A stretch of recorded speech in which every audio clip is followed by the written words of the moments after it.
ধর্ষণের ঘটনাকে কেন্দ্র করে চলমান উত্তেজনার মধ্যে খাগড়াছড়ির গুইমারায় ১৪৪ ধারা ভেঙে সংঘর্ষ হয়েছে। স্বরাষ্ট্র মন্ত্রণালয় জানিয়েছে, সংঘর্ষে দুষ্কৃতকারীদের হামলায় ৩ পাহাড়ি নিহত হয়েছেন। এছাড়া সেনাবাহিনীর একজন মেজর সহ ১৩ জন সেনা সদস্য আহত হয়েছেন। খাগড়াছড়ির সার্বিক পরিস্থিতি নিয়ে গতকাল বিবৃতি দিয়েছে বাংলাদেশ সেনাবাহিনী। এতে বলা হয়েছে, পার্বত্য অঞ্চলের শান্তিশৃঙ্খলা প্রতিষ্ঠায় তারা দৃঢ় প্রতিজ্ঞ।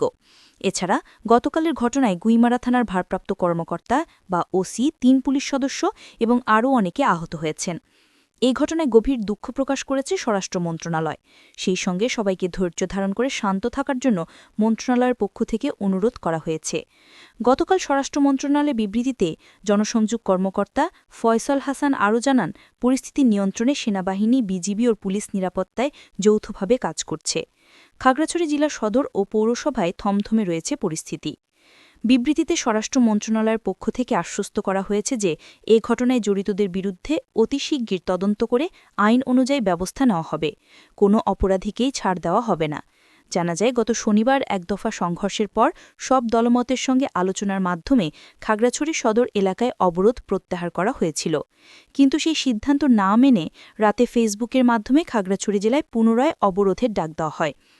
পরে গতকাল সকাল থেকেই খাগড়াছড়ির বিভিন্ন জায়গায় পাহাড়ি উচ্ছৃঙ্খল জনতা ইউপিডিএফের প্রত্যক্ষ উস্কানিতে টায়ার জ্বালিয়ে এবং গাছের গুঁড়ি দিয়ে রাস্তা অবরোধ করে।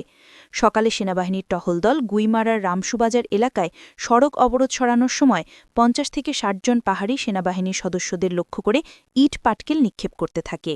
এর কিছুক্ষণ পরে ২০০ থেকে ৩০০ পাহাড়ি সংঘবদ্ধ হয়ে সেনাবাহিনীর টহল দলের ওপর পুনরায় ইট পাটকেল নিক্ষেপ করে। এ সময় ১২ জন সেনা সদস্য আহত হন। সেনাবাহিনী প্রথমে মাইকের মাধ্যমে সবাইকে সরে যাওয়ার জন্য অনুরোধ করে। উচ্ছৃঙ্খল জনতা সরে না যাওয়ায় তাদের ছত্রভঙ্গ করতে সেনাবাহিনী লাঠিচার্জ করে।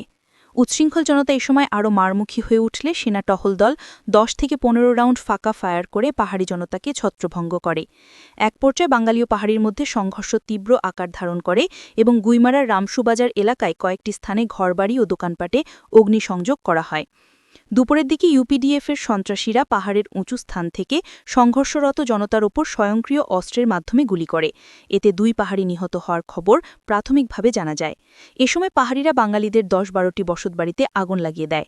অন্যদিকে রামগড় এলাকায় গতকাল সকাল ১০টার দিকে বিজিবি টহল দল সড়ক অবরোধ সরানোর সময় উচ্ছৃঙ্খল পাহাড়ি জনতার সঙ্গে সংঘর্ষ হয়।